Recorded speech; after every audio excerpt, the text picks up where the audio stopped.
සුබම සුබ දවස ප්‍රාර්ථනා කරනව වෙනද වගේම අදත් අපිත් එක්ක එකතු වෙලා ඉන්න හැම කෙනෙකුටම මේ අරගෙන එන්න මේ සතිය තුන්වන වීඩියෝ එක.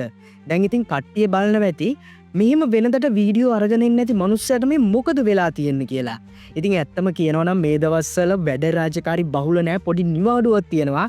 අන්න ඒක නිසා තමයි මේ විදියට ඉඩ ලැබෙන ක්ෂණයෙන්ම ඔයගොල්ලන්ට මං එක දිගට වීඩියෝ අරගෙන එන්නේ. මේ channel එකේදී අපි කතා කරා මහාභාරතයේ සිදුවීම් පිළිබඳව, මහාභාරතයේ වීරයින් පිළිබඳව, ඒ වගේම දස අවතාරම් වල එක අවතාර පිළිබඳවත් කතා කරගෙන යනවා.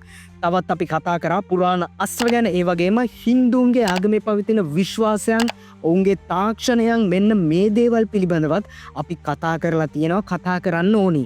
ඒ වගේම විශේෂයෙන් කියනවා නම් මේ channel එකේදී මම බලාපොරොත්තු වෙච්ච තව එක දෙයක් තමයි මේ channel එකෙන් කතා කරන්න ඕනි ෆිල්ම්ස් ගැන, ෆිල්ම් රිවිව් ගැන, ට්‍රේලර් බ්‍රේක්ඩවුන් ගැන, ඒ වගේම කට්ටියට ඉතාමත් තේරුම් ගන්න අපහසු ෆිල්ම් ගැන පවා මේකෙන් කතා කරන්න ඕනි. මොකද මම මේ channel එක නිර්මාණය කරේම ඒ සම්බන්ධව. ඒ වුණාට ඉතින් මගේ ආදරණීය සහෝදර සහෝදරියන් මහාභාරත සීරීස් එකට ඉතාමත් ආදරය කරන නිසා තමයි මම මේක ඉදිරියට කරගෙන ආවේ. ඉතින් අමතක කරන්න එපා, අපි අර දේවල් ගැනත් ඉස්සරහට කතා කරමු.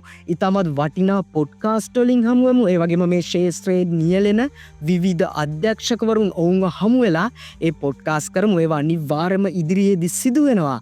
ඉතින් මගේ ආදරණීය සහෝදර සහෝදරියනි, මම අද සූදානම් වෙන්නේ පුරාණ අස්ත්‍රයක් පිළිබඳව කතා කරන්න. මේක එසේ මෙසේ අස්ත්‍රයක් නෙවෙයි, පරශුරාම මුනිවරයා අත්දරපු අස්ත්‍රයක්. ඒ වගේම හින්දුන්ගේ විශ්වාසය අනුව අමරණීය වෙලා ඉන්න පරශුරාම මුනිවරයා සතුව අදටත් මේ අස්ත්‍රය පවතිනවා. ඒ තමයි භාර්ගව අස්ත්‍රය. ඉතින් මේ අස්ත්‍රය ගැන වැඩිදුර දේවල් දැනගන්න ඕන්නම් මේ වීඩියෝ එකේ අන්තිම තත්පරය වෙනකම් මාත් එක්කම රැඳිලා ඉන්න මේ රීල් ටොක්ස්.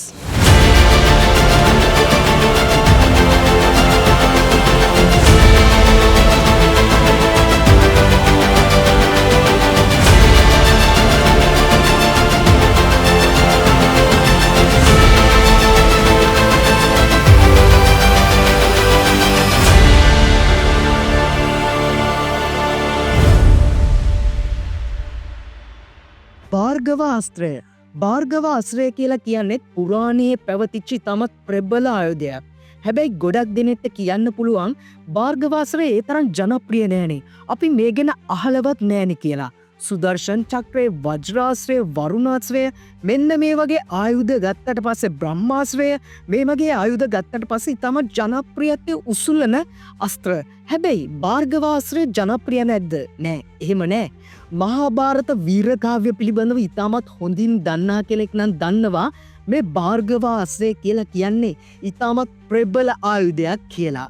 මේ භාර්ගව අස්ත්‍රයේ නමත් සංස්කෘත භාෂාවෙන නමක්.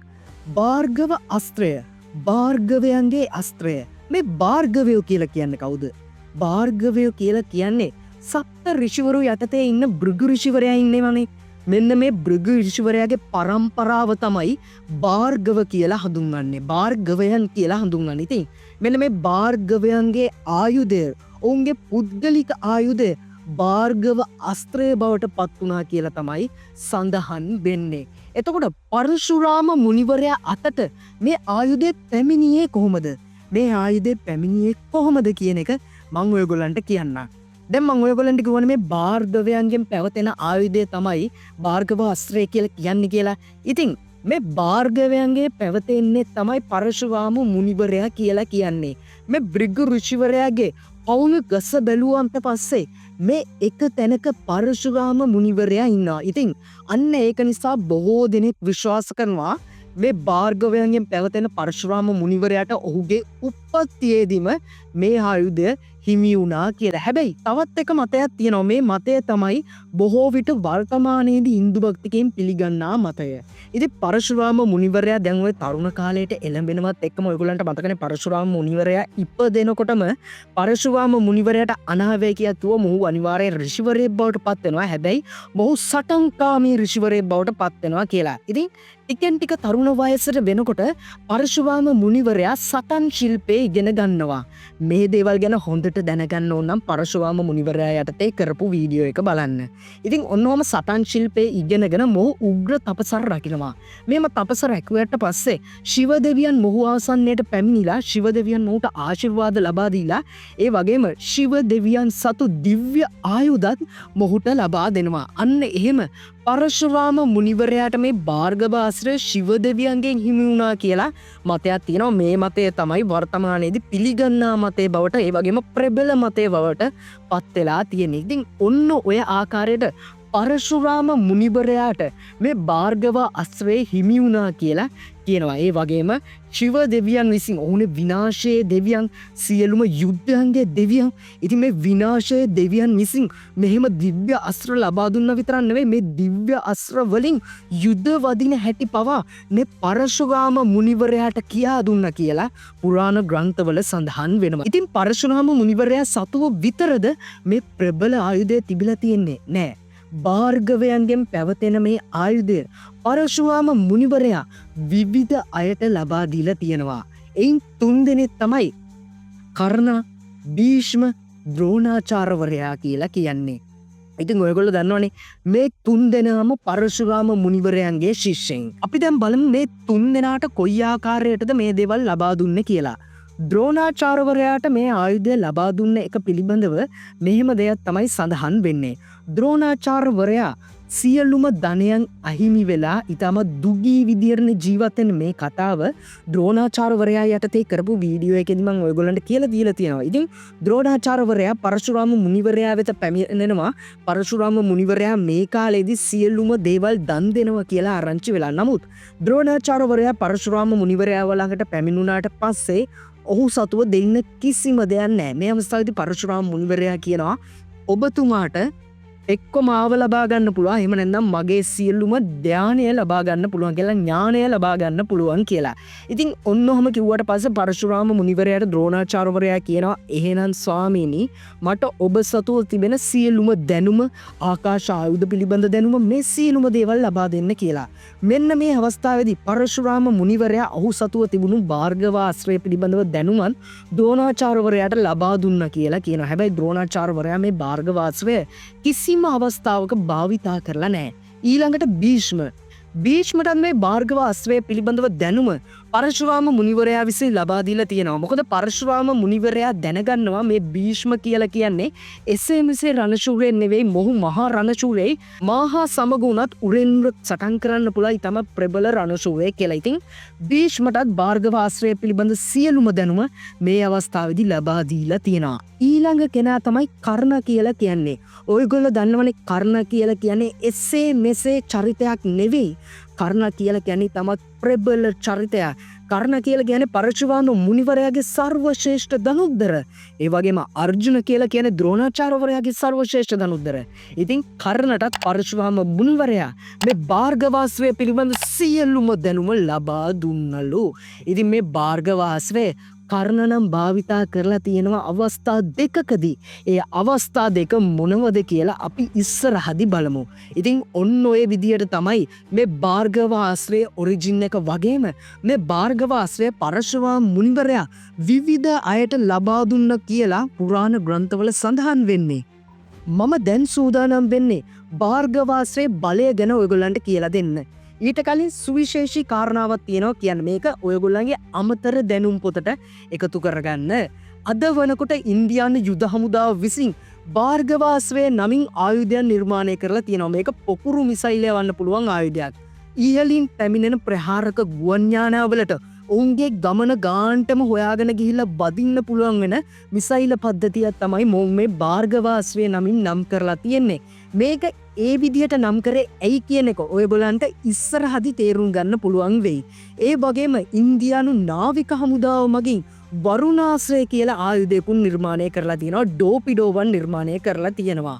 ප්‍රහාරක නෞකාවලට ඒ වගේම බෝට්ටුවලට විතරක් නෙවෙයි, ප්‍රහාරක සබ්මැරීන් වලට පවා ප්‍රහාරයක් එල්ල කරන්න පුළුවන් විදිහ තමත් ප්‍රබල ආයුධයක් ඉන්දියානු හමුදාව විසින් ඔන්න ඔය විදියට නිර්මාණය කරලා තියෙනවා. ඉතින් දැන් ඔයගොල්ලන්ට තේරෙනවා මේ අස්ත්‍ර පිළිබඳ සංකල්පයේ විශ්වාසය අද වෙනකොටත් ඉන්දියානු ජන සමාජය කොයි විදියට වෙලාගෙන තියෙනවද කියලා, කොයි විදියට ඔවුන් ඒකට ආදරය කරනවද කියලා අදටත් ඉන්දියානු හමුදාවෙන් නිර්මාණය කරන යම්කිසි ආයුධයකට නම තියන්නේ මොවුන්ගේ පරණ අස්ත්‍රවල නමින්. ඉතින් ඒක හොඳටම තේරෙනවනේ. අපි දැන් බලමු කොයි විදිහටද මේ භාර්ගවාශ්‍රයේ බලය තියෙන්නේ කියලා. මේ භාර්ගවාශ්‍රය මම අර කලින් කිව්ව විදිහටම නියමිත තැනක් හොයාගෙන ගිහිල්ලා නියමිත යුද සේනාවක් හොයාගෙන ගිහිල්ලා ප්‍රහාර එල්ල කරන්න පුළුවන් ගණනේ අස්ත්‍රයල්ලු. ඒ කියන්නේ ඕනෑම මොහොතකදී ඉදිරියේදී හම්බෙන සියලුම බාධාවන් නොසලකා හරලා ඒ බාධාවන් පහු කරගෙන ගිහිලා තමන්ට උවමනා කාර්ය මේ අස්ත්‍රය විසින් ඉෂ්ට කරගන්නවලු. ඒ කියන්නේ ඔයගොල්ලෝ දැන් හිතන්න පෘථිවියේ යුද සේනාවන් නසන්න ඕන නම් විශ්වයේ ඕනෑම තැනක ඉන්න පුද්ගලයෙකුට මේ අස්ත්‍රය අරගෙන අස්ත්‍රයේ මන්ත්‍රය මතුරලා මොකක් හරි ආයුධයකට ඊතලයකට වගේ මතුරලා මේක දියක් කරාම හම්බෙන ග්‍රහලෝක ඔක්කොම පහු කරගන්න ගිහිල්ලා අනිවාර්යෙන්ම අර යුද සේනාවට වැදෙන එක වැදෙනවමලු. ඉතින් යුද සේනාව අනිවාර්යෙන්ම සමූල ඝාතනයට ලක් වෙනවලු. අන්න ඒ වගේ ප්‍රබල අස්ත්‍රය තමයි මේ භාර්ගවාශ්‍රය කියලා කියන්නේ. ඊතලයකට මේ භාර්ගවාශ්‍රයේ මන්ත්‍රය මතුරලා ඊතලය යොමු කරාට පස්සේ තනි ඊතලයක් විදියට නෙවෙයි මේ භාර්ගවාශ්‍රය දිස් වෙන්නේ. ඊතල මිලියන ගණනක් සතුරු භූමියට කඩා වදිනවලු. මෙන්න මේ විදියට පල්ලිහවල් සිදුරු කරමි මේ භාර්ගවාශ්‍රය යුද්ධ සේනාවන් සමූල ඝාතනය කරන්න සමත් වෙනවලු. ඉතින් මේ ආයුධය නවත්වන්න පුළුවන් භාර්ගවාශ්‍රයේ දැනුම තියෙන කෙනෙකුට හෝ භාර්ගවාශ්‍රයටත් වඩා දැනුමක් තියෙන පුද්ගලයෙකුට පමණයි. ඉතින් අන්න ඒක නිසා මේ භාර්ගවාශ්‍රය ඉතාමත් ප්‍රබල තැනක් ගන්නවා. මේ භාර්ගවාශ්‍රය මහා අස්ත්‍රයක් විදියට තමයි පුරාණ ග්‍රන්ථවල ඔන්නෝම සඳහන් වෙන්නේ. තවත් එක බලයක් තමයි මේ භාර්ගවාශ්‍රයට පුළුවන්ලු සයන්ව විනාශ වෙන්න. ඒ කියන්නේ මේ දැන් භාර්ගවාශ්‍රය කියලා කියන්නේ සුදර්ශන චක්‍රය වගේ නෙවෙයිනේ. සුදර්ශන චක්‍රය කෙනෙක්ට එල්ල කරාට පස්සේ සුදර්ශන චක්‍රය ගිහිල්ලා තමාගේ කාර්යය ඉටු කරලා නැවත වතාවක් අයිතිකාරයා ගාවට එනවා. හැබැයි භාර්ගවාශ්‍රය එහෙම එන්නේ නැහැ. භාර්ගවාශ්‍රයේ නියමිත කාල සීමාව තුළ නැවත නැවත ඉල්ලා සිටින්න පුළුවන් මන්ත්‍රවලින්. නමුත් එල්ල කරන භාර්ගවාශ්‍රයත් එල්ල කරාට පස්සේ ගිහිල්ලා නියමිත වෙලාවක් ආකාශයේ දිස්වෙමි ඊතල වර්ෂාවක් ඇදහෙලලා ගිනියම් වෙච්ච ප්‍රබල ඊතල වර්ෂාවක් ඇදහෙලලා ටිකෙන් ටික භාර්ගවාශ්‍රයම සොයන් විනාශ වෙලා යනවලු. ඉතින් ඔන්න ඔය විදිහට සොයන් විනාශ වීමේ හැකියාවකුත් මේ භාර්ගවාශ්‍රයට තියෙනවා කියලා තමයි සඳහන් වෙන්නේ. ඒ වගේම මේ භාර්ගවාශ්‍රය තවදුරටත් ගත්තට පස්සේ ප්‍රබල හඬන් නිකුත් කරන අස්ත්‍රයලු. භාර්ගවාශ්‍රය යොමු කරාට පස්සේ අර වෙනත් අස්ත්‍ර වගේම බීල් ජනක හඬක් නිකුත් වෙනවලු. මේ භාර්ගවාශ්‍රයේ හඬට සතුරන් බයට පත් වෙනවලු. ඉතින් ඔන්න ඔය විදියට තමයි මේ භාර්ගවාශ්‍රයේ බලයන් පිළිබඳව පුරාණයේ සඳහන් වෙන්නේ. මේ භාර්ගවාශ්‍රය පාවිච්චි කරපු අවස්ථා මොනවද? මහා භාරතයේදීත් මේ භාර්ගවාශ්‍රය පාවිච්චි කරලා තියෙනවා. ඒ වගේම තව විශේෂ දෙයක් තියෙනවා. මේ ආශ්‍රය පාවිච්චි කරපු අවස්ථා ගැන දැනගන්න කලින් ඔයගොල්ලෝ දැනගන්න ඕනේ. පරශුරාම මුනිවරයා විසින් මේ අස්ත්‍රය පාවිච්චි කරාලු ශිෂ්‍යයින්ව හරියාකාරව අඳුරගන්න. ශිෂ්‍යයින්ව හරියාකාරව අඳුරගන්නවා කියලා කියන්නේ ප්‍රබල ශිෂ්‍යයින්, හොඳ ශිෂ්‍යයින්, ශ්‍රේෂ්ඨ රණශූරයින් කවුද කියන එක අඳුරගන්න. මේ භාර්ගවාශ්‍රයේ මන්ත්‍රය ඉතාමත් අමාරු මන්ත්‍රයලු. ඉතාමත් සංකීර්ණ මන්ත්‍රයලු. ඉතින් ඒක නිසාම බ්‍රහ්මාශ්‍රයේ මන්ත්‍රයටත් වඩා මේ භාර්ගවාශ්‍රයේ මන්ත්‍රය කටපාඩම් කර ගැනීමට හරිම අමාරුයිලු. ධාරණ ශක්තියේ තියාගන්න අමාරුයිලු. ඒ වගේම උච්චාරණය කරන්න අමාරුයිලු. ඉතින් අන්න ඒක නිසාම පරශුරාම මුනිවරයා විසින් ශිෂ්‍යයින්ට මේ ආයුධයේ මන්ත්‍රය පිළිබඳව කියලා දුන්නම බොහෝ ශිෂ්‍යයින්ට මේ භාර්ගවාශ්‍රයේ මන්ත්‍රය හරියාකාරව උච්චාරණය කරගන්න බැරිලු. හැබැයි මේ ආයුධයේ මන්ත්‍රය හරියාකාරව ධාරණ ශක්තිය තියාගන්න පුළුවන්, උච්චාරණය කරගන්න පුළුවන් අය තමයි අර කර්ණා ද්‍රෝණාචාර්යවරයා භීෂ්ම කියලා කියන්නේ. ඉතින් අන්න ඒක නිසා පරශුරාම මුනිවරයා මේ සිසුන් අතරින් සර්ව ශ්‍රේෂ්ඨ සිසුන් කවුද කියන එක හොයාගන්න මේ ආයුධය කියලා දීලා ඒක මතක තබා ගන්න කොහොමද කියන එකෙන් බැලුව කියලා තමයි පුරාණ ග්‍රන්ථවල සඳහන් වෙන්නේ. ඉතින් ඔන්න ඕක සුවිශේෂී කාරණයක්. අපි දැන් බලමු මේ අස්ත්‍රය කොයි ආකාරවද රාමායනයේදී ඒ වගේම මහා භාරතයේදී පාවිච්චි කරලා තියෙන්නේ කියන එක ගැන. මම ඔයගොල්ලන්ට කිව්වනේ මේ මහා භාරත වීරකාව්‍ය ඇතුලේ කුරුෂේත්‍ර යුද්ධයේදී මේ භාර්ගවාශ්‍රය පාවිච්චි කරපු අවස්ථා දෙකක් තියෙනවා කියලා. ඒ දෙක මොකක්ද කියන්න තමයි මම මේ හදන්නේ. ඉතින් ඔන්න දැන් අර්ජුන සහ අශ්වතමා යුදවදිමින් සිටින්නේ. අර්ජුනගේ ප්‍රබල ප්‍රහාර හමුවේ අශ්වතමා පලා යමින් දරුණු අන්දමේ තුවාල ලැබමින් තමයි ඉන්නේ. මෙන්න මේක කර්ණ විසින් දකිනවා යුද පිටියේ ඉඳලා. මෙන්න මේ වෙලාවේදී කර්ණ තමන්ගේ ඊතලයක් අරගෙන මේ ඊතලයට භාර්ගවාශ්‍රය මන්ත්‍රය මතුරලා භාර්ගවාශ්‍රය එල්ල කරනවා පාණ්ඩව යුද හමුදා දිහාට. මෙන්න මෙම ප්‍රබල අස්ත්‍රය එල්ල කරාට පස්සේ පාණ්ඩව යුද හමුදා මේක ප්‍රහාරය මැරියද වැටෙන්න ගන්නවා. කොයිතරම් ප්‍රබල විදියට මේක පෙනුනද කියලා කියනවනම් මේ භාර්ගවාශ්‍රය ගිනිගෙන බැවෙමින් ආකාශයේ දිස්වෙන්න ගත්තලු. එයින් මිලියන ගණනක ඊතල වර්ෂාවන් නිකුත්වෙමින් මේ පාණ්ඩවයින් මරා දමන්න සූදානම් වුණාලු. ඉතින් මෙන්න මේක බලාගෙන ඉඳලා අර්ජුන කියනවා ක්‍රිෂ්ණට කේසවා මේ බලන්න. මේ පාණ්ඩවයින් මරා දමන්න මොහු ඉතාමත් ප්‍රබල අස්ත්‍රයන් නිර්මාණය කරලා තියෙනවා. මේ අස්ත්‍රයෙන් කාටවත් බේරෙන්න බෑ. ඒ වගේම මොහු හැම කෙනෙක්ම මේ වෙලාවේදී මරා දමනවා. මා කුමක් හෝ කරන්න ඕනි. මා ගිහිල්ලා අනිවාර්යයෙන්ම කර්ණ සමග සටන් වදින්න ඕනි කියලා. මෙන්න මේ වෙලාවේදී ක්‍රිෂ්ණ කියනවා ධනංජය මේකට සමය නෙවෙයි. මේ වෙලාවේදී කර්ණ සර්ව ශ්‍රේෂ්ඨයි. ඔහුව නවත්තන්න කාටවත් බෑ. ඔහු හා අප යුද්ධ කරොත් මේක යුද භූමියේ වාසිය යන්නේ ඔහුට. ඔහු අනිවාර්යයෙන්ම අපිට ප්‍රහාර එල්ල කරනවා. ඒක නිසා සමය ආපසු මා ඔබට දැනුම් දෙන්නම්. අන්න එවිට ඔහුව මරා දැමිය යුතුයි කියලා. ඉතින් ඔන්න ඔහොම කිව්වට පස්සේ අර්ජුන විසින් ඒක පිළිගත්තලු. ඒ වගේම යුධස්ථිරුත් පැමිණිලා කියනවා මේ මොහොතේදී කර්ණට ප්‍රහාර එල්ල කරන්න එපා. මේ මොහොතේදී ඔහුට ප්‍රහාර එල්ල කරොත් අපිත් මිය යන්න පුළුවන්. ඒක නිසා අපි ඉක්මනටම මෙතනින් යන් කියලා. ඉතින් ඔන්න ඔය වෙලාවේදී අර්ජුන යුද භූමිය ඔය ස්ථානෙන් පලා ගියා කියලා තමයි සඳහන් වෙන්නේ. බොහෝ අර්ජුන රසිකයින් ඔය අවස්ථාව පිළිගන්නේ නෑ. මොකද ඔවුන් පිළිගන්න අකමැති කර්ණගේ අස්ත්‍රයකට බියටපත් වෙලා ඔන්න ඔය විදියට අර්ජුන මෙතනින් නික්මුණා කියලා. කුරුෂේත්‍ර යුද්ධයේ මේ ආයුධය භාවිතා කරපු දෙවන අවස්ථාව තමයි අර්ජුන සහ කර්ණ අතර තිබුණු ද්වන්ද සටනේ අවසාන මොහොත. ඔන්න ඔය වෙලාවේදී අර්ජුන විසින් ප්‍රහාරයක් එල්ල කරන්න සූදානම් වෙනවා තමන්ගේ බ්‍රහ්මාස්ත්‍රය කැඳවලා කර්ණ වෙතට. කර්ණ සූදානම් වෙනවා නැවත වතාවක් භාර්ගවාස්ත්‍රය කැඳවලා ප්‍රහාරය එල්ල කරන්න. ඉතින් ඔන්න ඔය වෙලාවේදී මේ පරශුරාම මුනිවරයාගේ ශාපය නිසා භාර්ගවාස්ත්‍රයේ මේ සංකීර්ණ මන්ත්‍රය කර්ණට අමතක වුණානේ.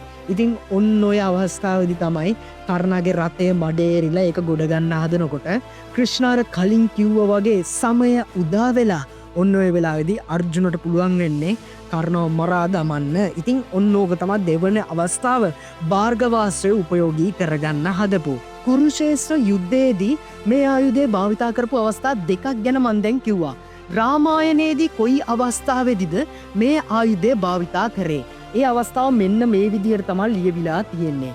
ඔන්න දැන් රාම කුමාරයා සීතා කුමරියගේ ස්වයංවර උත්සවයට සහභාගී වෙලා ශිව දෙවියන් සතුව තිබුණු පිනක දුන්න දෙකට කඩා දමනවා. මෙන්න මේ අවස්ථාවේදී මේ ස්වයංවර උත්සවයේ හිටපු කට්ටියට විතරක් නෙවෙයි මුළු මහත් විශ්වයටම මේ ආයුධ දෙකට කැඩුණු තීව්‍රතාවය ඇහෙන්න ගන්නවා. හඬේ තීව්‍රතාවය ඇහෙන්න ගන්නවා. මෙන්න මේක පරශුරාම මුනිවරයාටත් ඇහෙන්න ගන්නවා. පරශුරාම මුනිවරයා කියලා කියන්නේ විෂ්ණු දෙවියන්ගේ 6 වන අවතාරය. නමුත් පරශුරාම මුනිවරයා උග්‍ර ශිව භක්තිකයෙක්. ඉතින් පරශුරාම මුනිවරයාට කේන්ති යනවා කවුද මේ ශිව දෙවියන්ගේ දුන්න කැඩුවේ කියලා. ඉතින් දැන් ඔන්න ඔය ඔක්කොම ඉවර වෙලා රාම කුමාරයා සීතා කුමරියවත් කැඳවගෙන ඔන්න යනවා අශ්වකරත්ත වලින් තමන්ගේ නිවසට. එමන් නැත්නම් අයෝධ්‍යාවට යන්න සූදානම් වෙනවා. ඉතින් මෙන්න මේ වෙලාවේදී රාම කුමාරයා ඇතුළු මේ කණ්ඩායම පිටත් වෙලා යන මග ඉදිරියේ සුලි කුණාටුවක් මැවෙන්න ගන්නවා. මෙන්න මේ සුලි කුණාටුව මැද්දෙන් පරශුරාම මුනිවරයා පැමිණෙනවා. පරශුරාම මුනිවරයා පැමිණිච්ච හැටියම මේ සියලුම දෙනා දැනගන්නවා ශාස්ත්‍රීයයෙන් 21 වතාවක් මරා දමපු පරශුරාම මුනිවරයා තමයි මේ කියලා. මෙහෙම දැකලා රාම කුමාරයා පරශුරාම මුනිවරයාට වන්දනාමාන කරනවා. ඉතින් මෙන්න මේ වෙලාවේදී පරශුරාම මුනිවරයා මෙහෙම හිතනවා. ශිව දෙවියන්ගේ පිනක දුන්න දෙකට කඩන්න තරම් සමත් වෙච්ච ශ්‍රේෂ්ඨ රණශූරයෙක් නම් මොහුට කරන්න පුළුවන් මොනවද කියලා මම බලන්න ඕනි කියලා විෂ්ණු දෙවියන් සතු වෙලා තිබ්බ ශරන් දුන්න මෙන්න මේ අවස්ථාවේ රාම කුමාරයාට ලබා දීලා කියනවා ඔබට පුළුවන් නම් මේකේ නූල් ඇදලා එහෙම නැත්නම් දුනිය ඇදලා අස්ත්‍රය යවල පෙන්න්න කියලා මේක ඉතාමත් දක්ෂ විදියට ඉතාමත් පහසුවෙන් රාමකුමාරයා සිද්ධ කරනවා. මොකද රාමකුමාරයා එහෙම කරන්නේ රාමකුමාරයා කියලා කියන්නේ විෂ්ණු දෙවියන්ගේ අවතාරයන්නේ. ඉතින් ඔන්න ඔහොම කරාට පස්සේ මේකට පරශුරාම මුනිවරයා පැහැදෙනවා. ඒ විතරක් නෙමෙයි පරශුරාම මුනිවරයා තවදුරටත් මේක බලන්න ඕන කියලා භාර්ගව ආශ්‍රය කැඳවලා භාර්ගව ආශ්‍රය ලබා දීලා කියනවා ඔබ පුළුවන් නම් මේක පාවිච්චි කරලා පෙන්වන්න මේක එහා මෙහා යවලා පෙන්වන්න මේකෙන් සෙල්ලම් දාලා පෙන්වන්න කියලා. ඔන්න ඔය අවස්ථාවේදී රාම කුමාරයා විසින් මේ භාර්ගව ආශ්‍රය හරියාකාරව තමත් දක්ෂ විදියට මන්ත්‍රය භාවිතා කරලා හැසිරුවා කියලා සඳහන් වෙනවා. මොකද පරශුරාම මුනිවරයා අන්න ඒ වෙලාවේදී දැනගන්නවා විෂ්ණු දෙවියන්ගේ අවතාරය තමයි මේ රාම කුමාරයා කියන්නේ කියලා.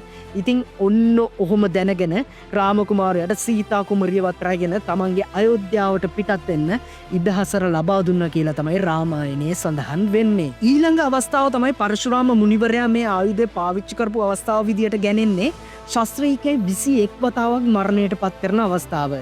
ශාස්ත්‍රීයකෙන් 21 කතාව මරණයට පත් කරනකොට මේ භාර්ගව ආශ්‍රය ඉතාමත් ප්‍රබල ආශ්‍රයයක් විදියට ඔහුට උපකාරී වුණාලු. මොකද මොහු මේ තනියම කරපු යුද්ධයක්. ඉතින් විවිධ යුද සේනා සමුංග ඝාතනය කරන්න මේ භාර්ගව ආශ්‍රය උපයෝගී කරගත්තලු පරශුරාම මුනිවරයා විසින්. ඉතින් ඔන්න ඔය අවස්ථා තමයි මගේ ආදරණීය සහෝදර සහෝදරයනි භාර්ගව ආශ්‍රය පුරාණයේ පාවිච්චි කරපු අවස්ථා ගණනට ගැනෙන්නේ. ඉතින් මගේ ආදරණීය සහෝදර සහෝදරියනි මම දැන් සූදානම් වෙන්නේ ඔයගොල්ලන්ගේ සමු අරගෙන යන්න. හැබැයි දැන් ඔයගොල්ලන්ට ප්‍රශ්නයක් ඇති වෙලා තියෙන්න ඕනි. මම ඔයගොල්ලන්ට කියන්නේ මේ මහා භාරත යුද්ධයේදී කර්ණ විසින් එල්ල කරපු භාර්ගව ආශ්‍රය දැකලා ක්‍රිෂ්ණ අර්ජුනට කිව්වා කියලා අපි මෙතනින් පලා යමු කියලා. අපි නැත්නම් මෙතනින් ඉවත් වෙලා යමු මේ භාර්ගව ආශ්‍රය ප්‍රබලයි කියලා. හැබැයි රාමායනයේදී රාම කුමාරයා විසින් ඊටම දක්ෂ විදියට භාර්ගව ආශ්‍රය හසුරුවනවා. ඉතින් දැන් මේ දෙන්නම විෂ්ණු දෙවියන්ගේ අවතාරනේ. කොහොමද මෙහෙම වුනේ? මෙහෙම වෙන්නේ කාලය අනුව.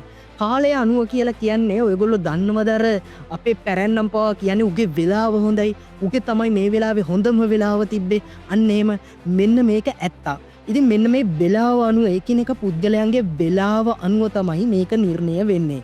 ඒක හරියටම තීරණය කරනවා නම් ශිව දෙවියන් හා විෂ්ණු දෙවියන්ගේ යුද්ධයකදී ශිව දෙවියන් ජයග්‍රහණය කරන්න පුළුවන් විෂ්ණු දෙවියන් ජයග්‍රහණය කරන්න පුළුවන්. හැබැයි මේ දෙකෙන්ම බලවත් කවුද කියන එක අපිට කියන්න බෑ. මොකද මේ දෙන්නම ත්‍රිමූර්තිය සඳහන් වෙන දෙවියන් දෙන්නේ. නමුත් ඒ එක එක දෙවියන්ගේ වෙලාව අනුව මේක තීරණය වෙන්න පුළුවන්. ඉතින් ඔන්න ඔය සිද්ධිය නිසා තමයි අන්නේ භාර්ගව ආශ්‍රය පිළිබඳව සංසිද්ධියේදී ඔන්න ඔය විදියට ක්‍රිෂ්ණ කියන්නේ මේ වෙලාවේදී ඉවත් යමු. ඒ වගේම රාම කුමාරයා ඒක ඊටමත් දක්ෂ විදියට හසුරවන්නේ. ඉතින් මේ සූදානම ආයෙත් දවසක හමු වෙන බලාපොරොත්තුෙන් ඔයගොල්ලන්ගේ සම්වර්ගන යන්න යාළුවන්ටත් බලන්න ෂෙයා කරන්න සබ්ස්ක්‍රයිබ් කරන්න අපිය මේ Real Talks